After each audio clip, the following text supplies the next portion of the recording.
Bonjour à toutes et à tous, bienvenue dans cette vidéo. Aujourd'hui, dans cette nouvelle vidéo, je vais vous parler de la constitution des mondes spirituels. Mais avant, je voulais vous offrir un petit cadeau pour ceux qui découvrent la chaîne de la Bible essénienne. Comme la Bible essénienne est le livre sacré des Esséniens et que le but de cette chaîne est de faire découvrir ce livre sacré et l'enseignement divin qui est derrière, dans la description, je vous laisse un lien sur lequel vous pourrez aller et vous pourrez télécharger des messages de la Bible essénienne pour pouvoir la découvrir et découvrir le mystère qui vit à l'intérieur d'elle. Donc, au sommaire de cette vidéo, je vais vous parler de comment sont constitués les mondes spirituels. Je vais vous parler du monde des esprits, du monde des génies et du monde des égrégores. Et je vais aussi vous parler de la différence entre le monde spirituel et le monde divin. Donc, premièrement, comment sont constitués les mondes spirituels? Pour répondre à cette question, il faut prendre plus de recul et voir le monde avec un œil beaucoup plus large. Il y a, on va dire, trois états d'être principaux, trois états, on pourrait dire, de la matière, mais qui n'est pas uniquement la matière, mais qui est des états de l'existence. On a premièrement, au plus bas, on pourrait dire, le monde matériel, le monde condensé. C'est le monde que nous connaissons le plus, c'est-à-dire c'est la matière, c'est la nature, c'est tout le côté matériel, le côté concret, les éléments, voilà, tout ce qui est condensé matériel. Il y a ensuite le deuxième degré qui est le degré subtil, c'est-à-dire qui est une matière beaucoup plus fine, beaucoup plus spirituelle et qui n'est pas forcément perceptible, ou du moins pas perceptible pour la majorité des humains, parce que les humains n'ont plus les sens pour percevoir ce côté plus subtil qu'on appelle justement le monde spirituel, et dont je vais vous parler en détail dans cette vidéo. Et le troisième degré, c'est le monde divin, qui est là encore un monde encore beaucoup plus subtil, mais qui est beaucoup plus élevé que les mondes spirituels eux-mêmes, qui est un monde d'éternité, un monde de permanence, et c'est le monde de l'origine. C'est-à-dire que c'est dans le monde divin que tout puise son origine, que ce soit dans les mondes spirituels ou dans les mondes matériels. Par exemple, la terre, la nature, un arbre, une fleur, une montagne, un être humain, tout ça, ça a une origine. Ce sont des créations. Nous sommes une création, la nature est une création, tout ce que nous pouvons voir autour de nous dans le monde physique est une création. Tout ce qu'on peut voir qui n'a pas été créé par l'homme est une création divine, comme par exemple les arbres, le corps de l'homme n'a pas été créé par l'homme, il a été créé par une intelligence divine, les pierres et tout ce qu'on voit dans la nature, ça a été créé par une intelligence divine, par un monde divin, et c'est la source de tout. Ensuite, il y a les créations des hommes qui ne sont pas forcément divines, qui peuvent l'être ou qui peuvent ne pas l'être. Mais ça, je vous en parlerai à la fin de la vidéo, quand je vais vous parler du bien et du mal. Donc voilà, pour bien comprendre les mondes spirituels, il faut comprendre qu'il y a trois mondes principaux. Le monde matériel, le monde invisible, subtil, qu'on appelle aussi monde spirituel, mais que par exemple, chez nous les Esséniens, on appelle monde de la magie, et le monde divin. Donc le monde spirituel, c'est le monde intermédiaire entre le monde matériel et le monde de Dieu, de l'éternité. Quand je parle du monde de Dieu, c'est-à-dire ce n'est pas uniquement Dieu, c'est des entités éternelles, immortelles, lumineuses, c'est-à-dire c'est des règnes supérieurs comme le règne des anges, le règne des archanges, le règne des dieux. Tous ces règnes-là sont des règnes qui vivent avec le monde de l'éternité, donc qui sont sans changement, éternels. Donc, ce monde spirituel, c'est un monde intermédiaire entre le monde divin et le monde matériel. Nous les humains, et d'ailleurs toutes les créatures sur la Terre, toutes les créatures vivantes qui ont une âme, vivent en permanence à la fois dans le monde matériel et dans le monde spirituel. Le monde matériel, donc, c'est le monde dans lequel on vit quotidiennement le jour, et le monde spirituel, on pourrait dire que c'est le monde dans lequel on vit la nuit, lorsqu'on rêve. Ce monde est aussi vivant, aussi palpable, aussi agissant, voire même plus agissant que le monde matériel. Et ce monde, il est constitué dans une intelligence, dans un ordre. Le monde matériel, lui, il est constitué par des règnes. On a le règne des pierres, le règne des plantes, le règne des animaux et le règne des humains. Et l'humain, on va dire, est le sommet du monde matériel et il est à la frontière du monde matériel et du monde invisible et subtil. Dans le monde subtil, c'est pareil, on a exactement ces mêmes règnes qu'on retrouve. Il y a premièrement ce qu'on appelle les élémentaux, c'est-à-dire les esprits des éléments, qui sont les esprits de la terre, les esprits de l'eau, les esprits de l'air, les esprits du feu, parce que les 4 éléments sont le fondement de la vie, et ils sont existants dans les mondes physiques, mais ils sont aussi existants dans les mondes spirituels, et ils sont animés par des esprits. Donc c'est le premier degré qu'on appelle les élémentaux, c'est-à-dire les esprits des éléments, qui sont les esprits vivant dans la terre, les esprits vivant dans l'eau, les esprits vivant dans l'air et les esprits vivant dans le feu. Ensuite, il y a un degré un peu au-dessus. Donc les élémentaux, en fin de compte, sont liés au côté de la terre, c'est-à-dire à l'élémentaire et au règne des minéraux. Ensuite, il y a un monde au-dessus qui est le monde des esprits vivants, qui est un monde de force. Les esprits sont des forces, sont des influences dans les mondes subtils. C'est-à-dire que les esprits sont des êtres qui vivent à part entière, c'est-à-dire qu'ils ont un corps dans leur monde, dans le monde subtil, et qui ont une vie à part entière, séparée de l'homme, séparée des mondes visibles, mais unis. C'est-à-dire qu'ils vivent indépendamment des mondes visibles, c'est-à-dire qu'ils existent sans corps, mais ils peuvent, et il y a un lien très puissant avec le monde physique, et notamment le monde des esprits est très présent et omniprésent partout, c'est-à-dire que ce que cherche justement ce monde des esprits, c'est de trouver des corps et de toucher la terre, de toucher la matière. Ensuite, au-dessus du monde des esprits, il y a le monde des génies. Le monde des génies, c'est le monde de la mémoire. Par exemple, quand vous avez une mémoire de quelque chose, cette mémoire, elle n'est pas une fumée dans un monde inexistant. Cette mémoire, elle est un être réel, existant, qui existe dans un monde spirituel.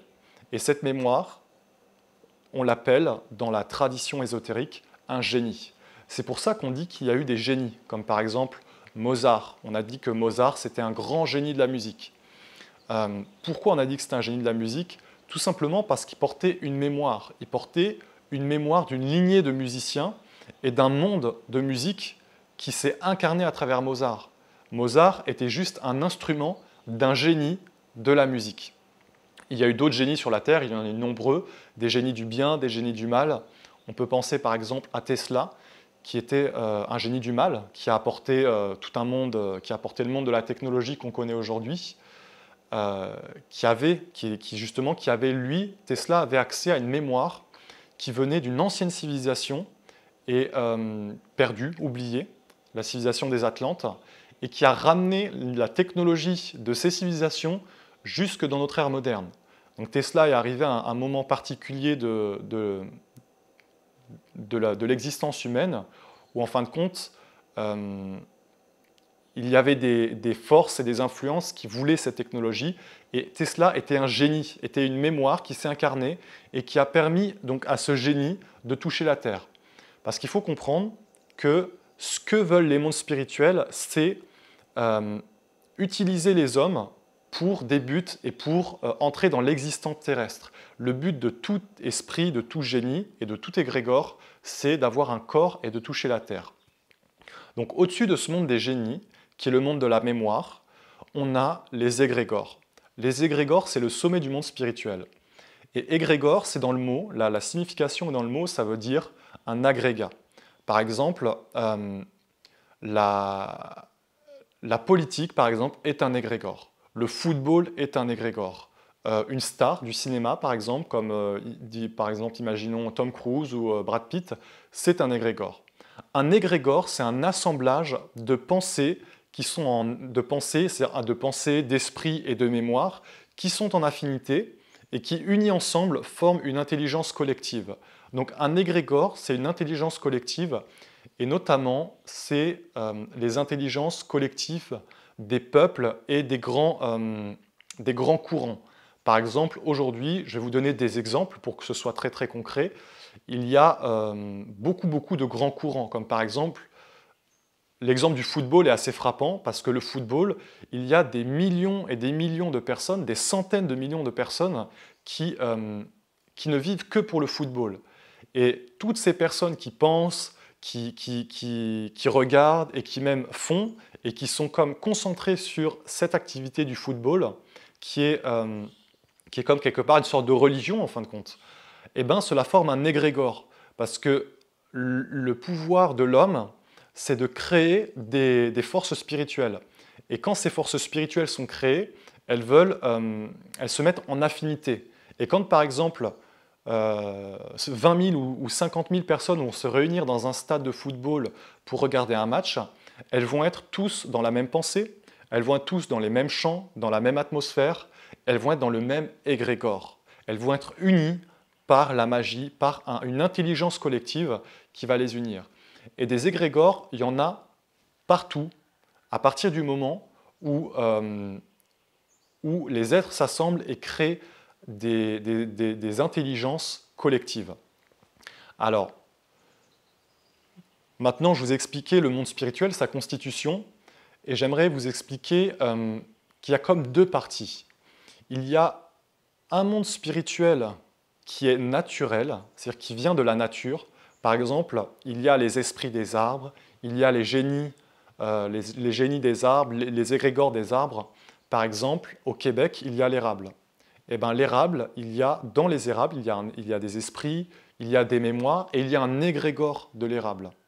Et ça, ces égrégores, ce sont des égrégores et des mondes spirituels purs. Tout ce qui est émané de la nature, une montagne, une rivière, une fleur, une plante, un animal, tout cela, ce sont des êtres et des forces pures qui ont été engendrés par une création divine. Et donc, leur être spirituel est quelque part pur et naturel et vrai, instinctif, mais vrai. Naturel et pur, cela n'a pas été engendré par l'homme. Cela n'est donc pas lié à des mondes sombres et ténébreux. Parce qu'il faut savoir que dans ces mondes spirituels, comme dans le monde matériel, cohabitent deux mondes. Le monde de la lumière et le monde des ténèbres.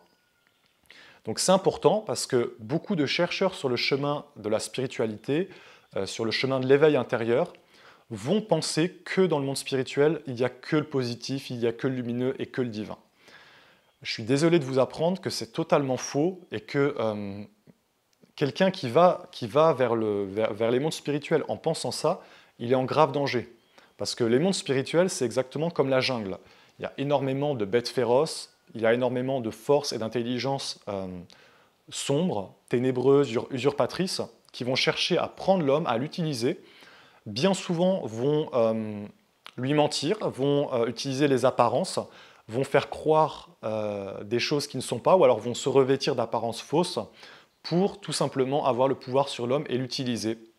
Et bien sûr, les hommes qui sont inconscients se laissent influencer et se laissent féconder et deviennent des instruments de ces forces spirituelles sombres qui utilisent le mensonge pour arriver à leur but.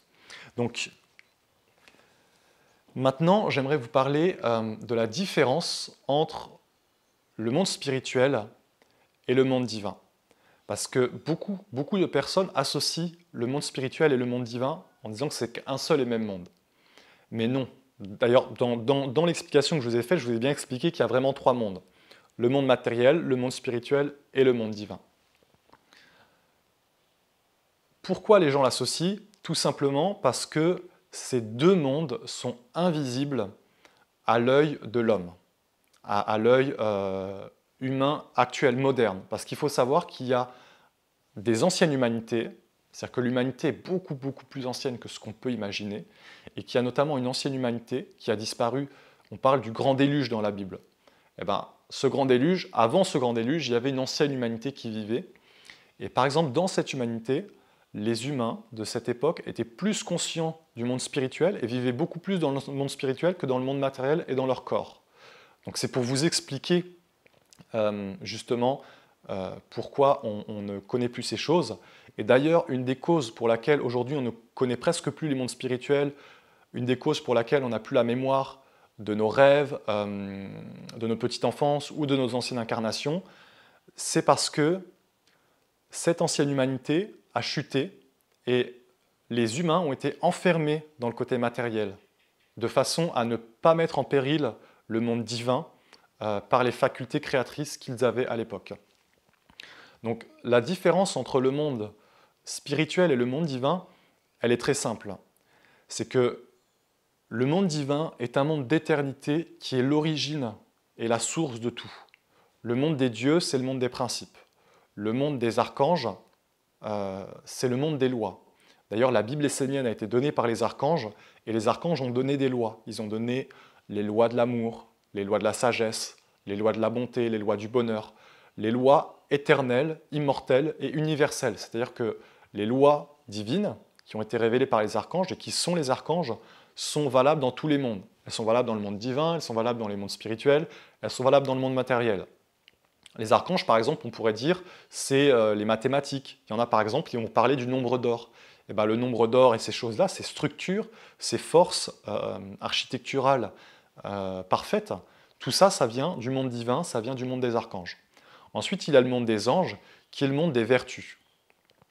Ces mondes divins, des anges, des archanges et des dieux, qui sont les anges, les vertus, les archanges, les lois divines, les dieux, les principes éternels, le principe de l'amour, le principe de la douceur, le principe de la bonté, ces mondes-là, divins, sont incorruptibles. Ils sont parfaits et incorruptibles, c'est le mot parfait. On ne peut pas les corrompre. Ils sont comme l'or. Vous voyez, l'or, c'est un métal, il est incorruptible.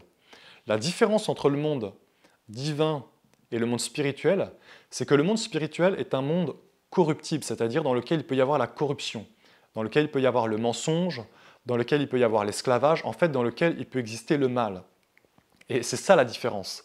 Le monde divin, c'est le monde du bien suprême. Le monde spirituel, c'est une cohabitation. Et on pourrait dire que c'est comme une terre, en fait, pour le monde divin, mais pas seulement pour le monde divin, aussi pour une autre intelligence, qui est une intelligence supérieure elle aussi, mais qui est une intelligence supérieure des ténèbres, de l'esclavage et de l'asservissement. On appelle ça, dans la tradition essénienne, on appelle ça l'usurpateur. J'en parlerai dans une prochaine vidéo parce que c'est lié à la création des mondes. C'est un sujet assez complexe, c'est comme une cosmogonie, en fin de compte, comme une histoire du monde, qu'aujourd'hui on a vraiment oublié, parce que tout ça, ça nous raconte l'histoire de la création du monde. Donc pour en revenir au monde spirituel, c'est exactement ça la différence. Les mondes spirituels sont un monde dans lequel peut se manifester la lumière et les ténèbres. Et dans les anciennes religions, par exemple, on a parlé de Satan, de Lucifer, de toutes ces choses. Et j'aimerais justement vous expliquer. Parce que tout ça, ça a été mal interprété, ça a été enfermé et ça a été mal compris.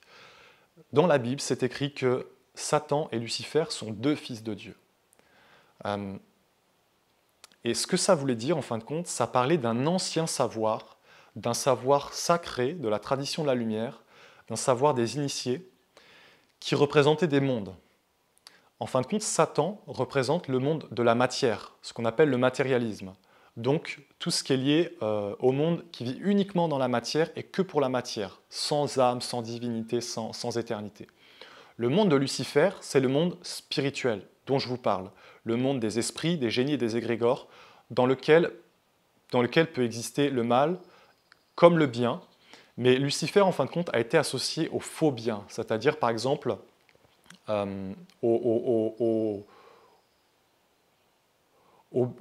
bien c'est-à-dire au mal, excusez-moi, au mal qui se maquille avec l'apparence du bien.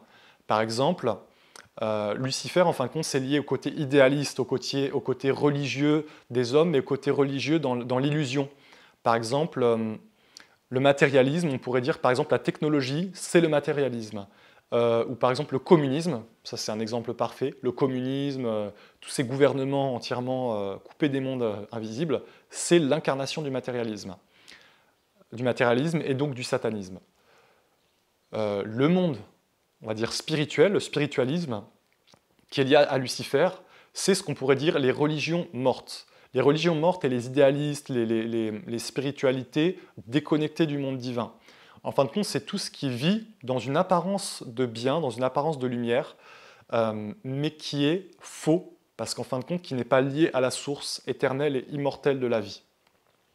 Beaucoup de religions ont été avec la lumière, c'est-à-dire elles ont été avec un monde divin d'éternité, et un jour, et puis au bout d'un moment, elles ont chuté en fin de compte, et elles sont devenues des religions lucifériennes.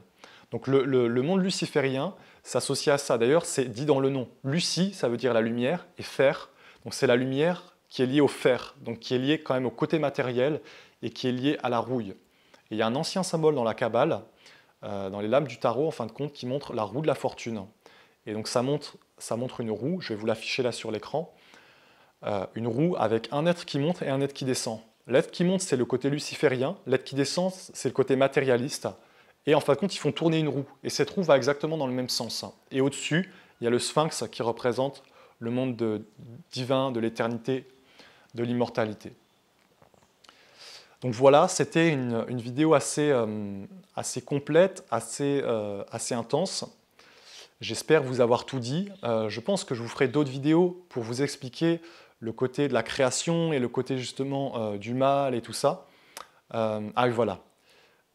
Une dernière chose qui me vient avant de finir cette vidéo, c'est que je vous ai parlé donc du monde de Satan, de Lucifer, et au-dessus, on a le monde de Dieu, le monde du soleil. Donc on a comme ces trois mondes.